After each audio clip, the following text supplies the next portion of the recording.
तो हम लोग स्टार्ट करते हैं बच्चा चैप्टर नंबर 8 मार्केटिंग। ठीक है, इसके कुछ इंपॉर्टेंट आंसर्स हम लोग पढ़ते हैं इसको और देखते हैं कि कैसे कैसे इसको हम लोग करते हैं और कैसे हो जाएगा। ये दो मैं लास्ट का दो से पढ़ा रहा हूँ क्योंकि इंपॉर्टेंट है। और एक आंसर इसमें और है इंपॉर्टेंस ऑफ मार्केटिंग, जिसमें तीन चीजें, किससे किसके लिए वो तीन चीजें, सोसाइटी, फर्म और कंज्यूमर। ये भी इंपॉर्टेंट है और ये 6 पॉइंट है। ये 6 में से जो 3 टॉपिक है इसमें से ये तो आप लोग को इम्पोर्टेंटली आ ही जाए, लेकिन ऐसे कुछ है जो आप लोग को 4-4 मार्क्स पे आने वाला है। मैं पहले इसको कवर कर लेता हूँ मैं, ठीक है। तो हम लोग शुरू करते हैं। पहला हमारा आंसर है फंक्शंस ऑफ मार्केटिंग।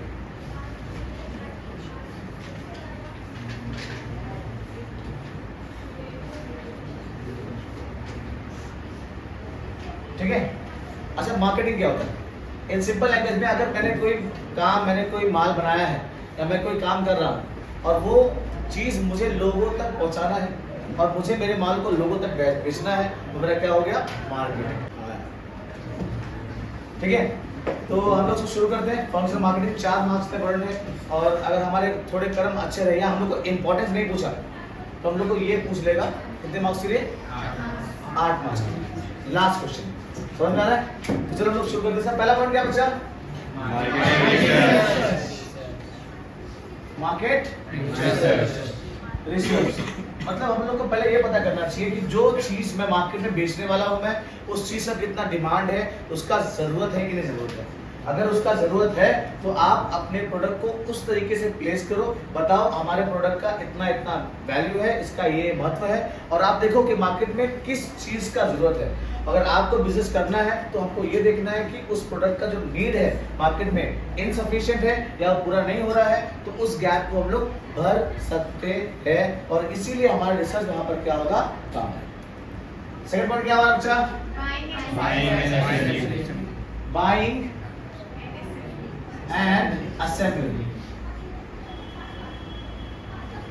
बाय मतलब मालूम है, अब बहुत सारी कंपनी ऐसी है जो क्या करती है, चीजें प्रोडक्ट क्या करती है, बाय करती है और उसको असेंबल करती है अपने कंपनी अपने वेयरहाउस में। मान लो ये मार्कर है ना, तो इसका जो प्लास्टिक का कवर है ये कंपनी रॉ मटेरियल कहीं और से मंगाती होगी, लेकिन ये सारा चीज को जो उसको फिक्स करना है, असेंबल करना है, वो अपने प्रोडक्ट या अपने जो उसका जो वेयर हाउस है वहां पर करके उसको प्रॉपर लेबलिंग करके उसको अच्छे से पैक करती होगी। अल्टीमेटली कंपनी ने क्या है, रॉ मटेरियल्स कहीं और से बाय किया है और असेंबल क्या किया कहीं और पर किया है। समझ में आ रहा है? तो ये बाइंग एंड असेंबलिंग क्या बहुत जरूरी है आज के टाइम पे, जबकि काम इतना बढ़ गया है, बहुत सारी चीजें क्या होती है, आउटसोर्स होती है। इसलिए हर एक कंपनी अपने काम पे यही फोकस करती है कि वो क्या करे कि प्रोडक्ट कहीं और से कुछ रॉ मटेरियल बाय करती है और ला करके सब प्रोडक्ट को एक साथ जमा करके क्या करती है, उसको असेंबल करती है। बहुत सारे कार है, मोबाइल कंपनीज में भी ऐसा होता है और जो बुक बनती है वो भी ऐसी होती है, कपड़े भी ऐसे ही होते हैं। इस तरह लोग बाय और असेंबलिंग जो करते हैं प्रोडक्ट को, वो अलग अलग जगह पर नहीं करते हैं, वो एक मतलब प्रोडक्ट क्या होता है, अलग जगह से वो लोग खरीद लेकर आते हैं, लेकिन उसका असेंबलिंग एक ही जगह पर होता है। नेक्स्ट पॉइंट क्या बच्चा, मार्केट प्लानिंग।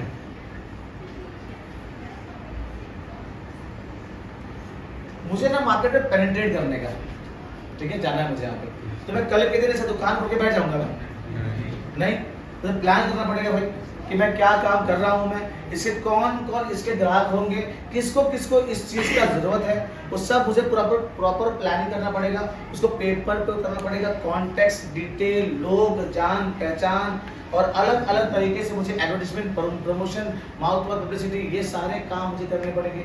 जब मेरा प्लानिंग अच्छा, बढ़िया और फेवरेबल रहेगा मेरे बिजनेस के लिए, तो मुझे अच्छा फायदा बेनिफिट हो जाएगा। मतलब मेरा जो रिसर्च था वो क्या होगा, काम हो जाएगा और मेरा जो मार्केटिंग है वो सही तरीके से हो जाएगा। तो कोई भी काम मार्केटिंग में करने से पहले उसका हम लोग को प्लानिंग करना बहुत जरूरी है। सेम उसी तरीके से कि अगर किसी बच्चे को प्रॉपर सही तरीके से बढ़िया अच्छा मार्क्स लेकर के आना है तो वो भी अपनी पढ़ाई को प्लानिंग से करे। और जब प्लानिंग बराबर है और उस प्लानिंग से हमारा काम होता है, चल जाएगा, तो यहाँ पे हमारी मार्केटिंग क्या हो जाएगी, सक्सेसफुल हो जाएगी। नेक्स्ट पॉइंट क्या बेटा, प्रोडक्ट डेवलपमेंट। ये बहुत बड़ा इंपॉर्टेंट पॉइंट है और ये बहुत जरूरी भी है। क्यों? कंपनी में क्या होता है कि जब कोई भी काम हम लोग करते हैं तो मेन काम उसमें ये होता है कि अपने प्रोडक्ट को सही तरीके से वो लोग डेवलप करना, उसका प्रोडक्ट का शेप, साइज, कलर, डिजाइन, ये सब चीज बहुत इंपॉर्टेंट और बहुत वैल्यू रखता है।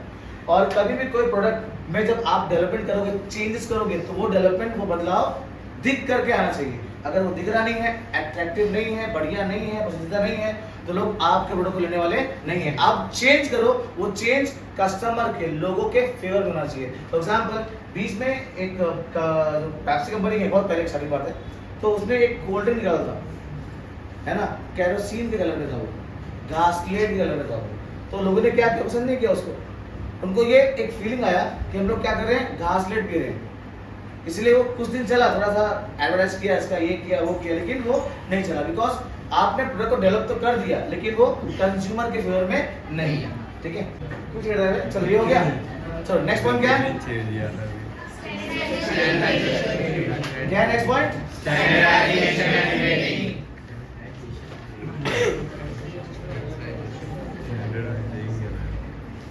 Standardisation and.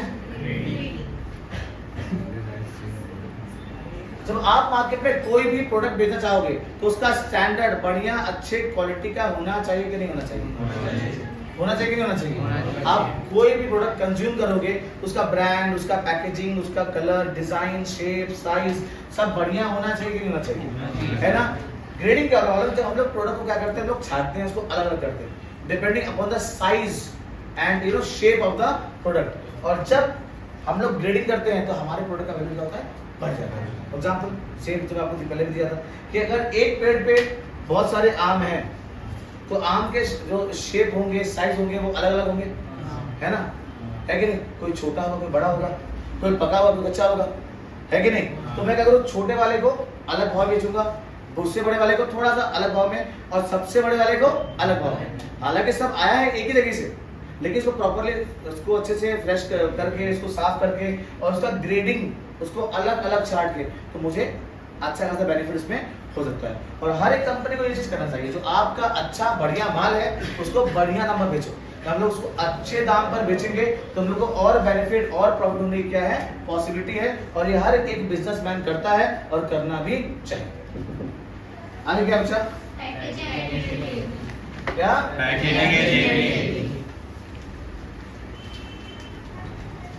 Packaging and labelling. ये बहुत इंपॉर्टेंट टॉपिक ये भी है। ये हम लोग को जितने भी टॉपिक है यहाँ पे से सब 2-2 मार्क्स के लिए हम लोग को एक्सप्लेन द फॉलोइंग कंसेप्ट में आ सकता है। पैकेजिंग, आपने कभी देखा कि पार्सल लिया है आपने, तो आपने ऑर्डर किया है, तो उसका पैकेजिंग कितना बढ़िया होता है, एकदम मोटे से बॉक्स में आता है वो, है ना। फिर उसके ऊपर एक बबल रैप भी किया होता है, फिर अंदर से उसका और पैकेजिंग होता है कि नहीं, प्लास्टिक में आता है वो हमारे पास में। ये 2-3-4 कवर में क्यों आता है, मालूम है।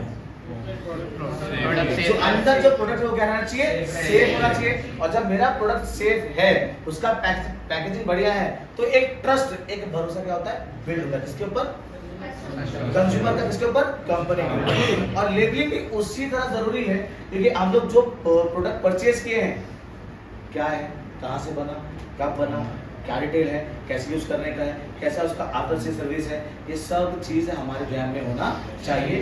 और ये लेबलिंग हमको उस प्रोडक्ट और उसके सर्विसेज के बारे में हम लोग क्या करता है, इन्फॉर्म देता है। मान लो मैंने कोई प्रोडक्ट मंगाया और वो काम नहीं कर रहा है, तो अब मैं कैसे अपनी कंप्लेंट किसी को बताऊं, कैसे मैं अपनी कंप्लेंट लोगों तक पहुंचाऊं। तो वहाँ पे एक टोल फ्री नंबर होता रहेगा या कोई मेल आईडी होता रहेगा। ये इसलिए है ताकि हम उस पर्टिकुलर कंपनी तक हम लोग क्या करें, पहुंच जाए, और हमारी कंप्लेंट को क्या करें, हम लोग उसको सॉल्व कर पाए। ये सारा चीज लेबलिंग के जरिए होता है। लेबलिंग अल्टीमेटली हम लोग को कंपनी और उसके प्रोडक्ट के बारे में सारा इंफॉर्मेशन प्रोवाइड करके देता है। क्लियर। नेक्स्ट पॉइंट क्या बचा, ब्रांडिंग। आपको अगर कहा जाए बेटा कि आप बर्गर खाओगे, तो बहुत तो हाँ बोलेंगे इसमें से, है ना, सभी हाँ बोलेंगे, फ्री मिलेगा, ठीक है। लेकिन अगर बोलेंगे भाई चलो रोड पे तुमको खिलाता बर्गर, और बर्गर के नाम पे आपको वड़ा पाव खिलाया है, खाओगे? नहीं। खा लेंगे ना, फ्री मिलेगा। लेकिन अगर बर्गर के नाम पे हमें KFC का बर्गर खिलाया, वो जिंगर वाला, और मैकडॉनल्ड्स का बर्गर खिलाया, तो मजा आएगा, बहुत मजा आएगा हम लोग को। क्यों? वो KFC और एक मैकडॉनल्ड्स हो गया है ब्रांड है, जो अपने कस्टमर के ऊपर एक इम्पैक्ट डालते हैं। भाई बर्गर खाने में मजा है, आजा मेरे पास, आजा। अरे बढ़िया ना, मेरे पास मैच है ना। ये लोग क्या करते हैं, अपने प्रोडक्ट को इस तरह पेश किया हुआ है, उनका प्रोडक्ट इतना अच्छा बढ़िया, और हर जगह पे आपको सेम बर्गर खाने मिलेगा। कहीं पे उसका टेस्ट, उसका साइज, उसका शेप आपको अलग मिलने वाला बिल्कुल भी नहीं है। ये होता है ब्रांडिंग का पार्ट, है ना। बर्गर खाना है तो कहाँ पे जाओ, मैकडॉनल्ड में जाओ, KFC में जाओ, वहाँ पे हम लोग को बढ़िया चीज मिल जाएगा, है ना। तो हर एक प्रोडक्ट है वो एक ब्रांड कमांड करता है, और ब्रांड बिल्ड करने के लिए हमको बहुत सारा टाइम और समय लगता है। नेक्स्ट पॉइंट क्या हमारा, कस्टमर सपोर्ट सर्विस।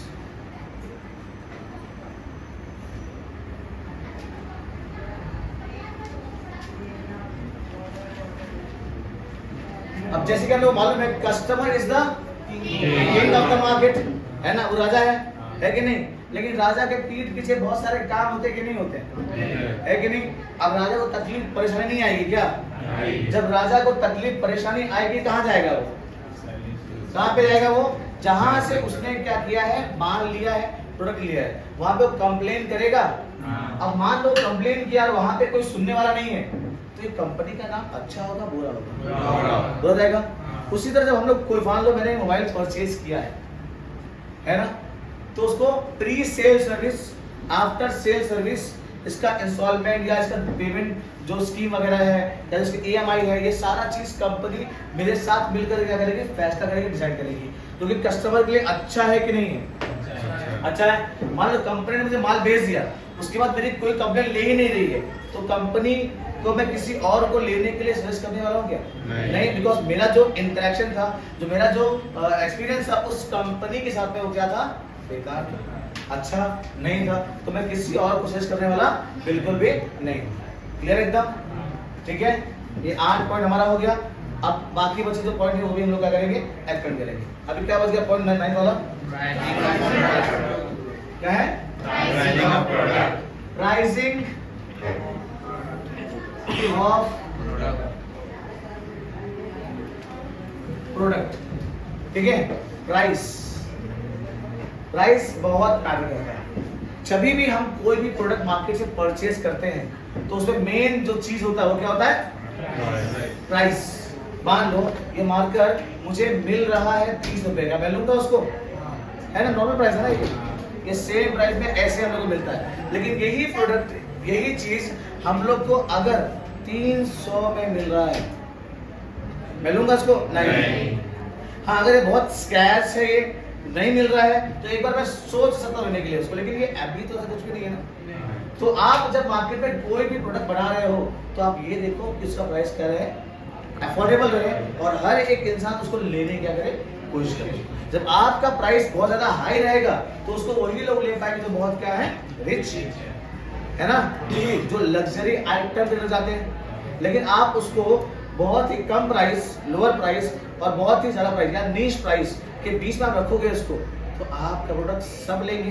बिकॉज एक प्रोडक्ट है 20 रुपए का, लो क्वालिटी का, एक प्रोडक्ट है 200 रुपए का, वेरी हाई क्वालिटी का, लेकिन हमने बीच में एक प्रोडक्ट बना दिया है 60 रुपए का, तो लोग खराब, बेहतर, बहुत अच्छा, लेकिन बहुत अच्छे वाले में प्राइस क्या है, बहुत ज्यादा है, हम ले नहीं पाएंगे। लेकिन मैं ये अच्छा ले सकता हूँ, समझ में आ रहा है। तो ये हमारा प्राइसिंग ऐसा होना चाहिए। आगे क्या है, नेक्स्ट पॉइंट, प्रमोशन चैनल्स।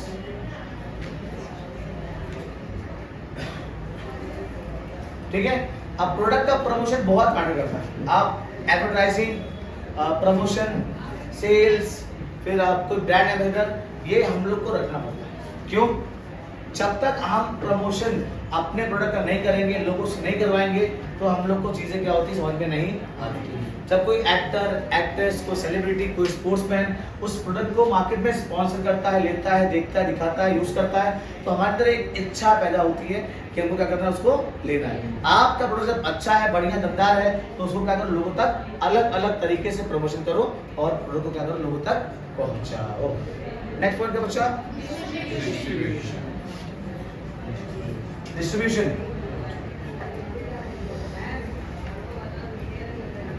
जब कोई भी प्रोडक्ट आपने क्या किया है, बना लिया है, तो उसको हम लोग अपने पास रखेंगे कि बांटेंगे, उसको बांटेंगे, डिस्ट्रीब्यूट करेंगे उसको, जहां तक लोगों तक पहुंचाएंगे उसको। अब डिस्ट्रीब्यूशन के लिए हमारे पास 4 चैनल है, मालूम है? आप पहले पढ़े होंगे लागत में, है मैन्युफैक्चरर, होलसेलर, रिटेलर और कंज्यूमर लास्ट में, है कि नहीं? है कि नहीं? तो हम लोग को इस तरीके से बाकी लोगों को हर जगह पर इस चीज को अवेलेबल करवाना पड़ेगा। क्या क्या 4 है डिस्ट्रीब्यूशन लेवल में? Manufacturer, wholesaler, retailer and consumer. ये चारों के पास माल पहुंच गया तो कंज्यूमर हमसे जुड़ा हुआ रहेगा कि नहीं रहेगा? लेकिन कभी माल या कोई प्रोडक्ट आउट ऑफ स्टॉक हो गया, नहीं मिला, तो वो और इसका अल्टरनेटिव ढूंढने की कोशिश करेगा। एक अच्छा ब्रांड, एक अच्छा मार्केटिंग, एक अच्छा कंपनी कभी भी अपने प्रोडक्ट को मार्केट में कम होने देता नहीं है। वो अपने प्रोडक्ट को बार बार लोगों तक पहुंचाने की कोशिश करता है। समझ में आ रहा है? अगर वो आउट ऑफ स्टॉक हो गया तो आपके दिमाग में कोई दूसरा और चीज चल जाएगा। इसलिए एक बेहतर डिस्ट्रीब्यूशन के लिए हमारा लिंक मार्केटिंग या मैन्युफैक्चरर, होलसेलर, रिटेलर और कंज्यूमर से हमेशा बना हुआ रहना चाहिए। और अब यहाँ पे डिस्ट्रीब्यूशन बात यहाँ पे, तो हमारे पास में आएगा नेक्स्ट टॉपिक, इधर पे आ जाएगा ट्रांसपोर्टेशन। ट्रांसपोर्टेशन, अच्छा बिना ट्रांसपोर्ट के कोई भी काम है, कोई भी बिजनेस एक्टिविटी पॉसिबल है क्या? माल बन गया मेरे पास में, और लेकिन माल अलग अलग शहरों में, डिस्ट्रिक्ट में, स्टेट में नहीं पहुंच रहा है। अब वो नहीं पहुंच रहा है तो क्या होगा? मेरा माल बिकने वाला है क्या? बिल्कुल भी नहीं बिकेगा। और जब नहीं मेरा माल बिकेगा तो मेरा बना के क्या हो जाएगा? पूरा का पूरा बिका जाएगा। Transport creates dash utility. बताओ मुझे जल्दी, क्या है? Time. Transport creates place utility. पढ़े कि नहीं पढ़े? ये पहले हम लोग 11 में पढ़े थे हम लोग। ट्रांसपोर्ट जिस जगह पर जो चीज अवेलेबल नहीं होता है उस जगह पर with the help of transport हम लोग वो चीज पहुंचा करके उस जगह में हम लोग एक ट्रांसपेरेंसी और एक स्टेबिलिटी हम लोग लेकर के आ सकते हैं। समझ में आ रहा है? तो जिस जगह पर माल अवेलेबल नहीं है with the help of transport हम लोग वहां पर उसको पहुंचा सकते हैं। That is why transport creates place utility. On the other hand we have warehouse. Warehousing creates dash utility in the time of scarcity when there are less product in the market. है ना? The goods which are stored in our warehouses can be taken out for selling in the market. Ultimately, market में stability आ जाएगी आराम से। और जिस वक्त माल की जरूरत होगा, यहाँ पर क्या था? जिस जगह पर माल की जरूरत होगा, यहाँ पे जिस वक्त माल की जरूरत होगी उस जगह पे with the help of warehouse हम लोग पहुंचा देंगे और अल्टीमेटली मार्केट में सिक्योरिटी आ जाएगी। ऐसे आप लोग सुने होंगे कि जब किसी कई बार कांदे अनियंस का स्कैनिंग होता है तो बहुत सारे माल हम लोग गोडाउन में रखते हैं, तो उसको वहां से निकाल कर मार्केट में हम लोग स्टेबिलिटी लाने की कोशिश करते हैं। क्लियर एकदम? समझा? तो ये आंसर भी हम लोग को 8 मार्क्स ले आ सकता है। इसमें बहुत सारे अलग अलग पॉइंट हम लोग को 2-2 मार्क्स ले भी एक्सप्लेन द फॉलोइंग टर्म में एग्जाम में आ सकता है। That is why this answer is one of the important answers. इसको प्रॉपर अच्छे तरीके से पढ़ लेना, सारे बुलेट पॉइंट याद कर लेना और अंदर के इनिशियल्स या तो कुछ मेजर जो सॉफ्ट टॉपिक रहेंगे उसको भी अच्छे से बेहतरीन तरीके से पढ़ लेना। क्लियर एकदम? क्लियर है? ठीक।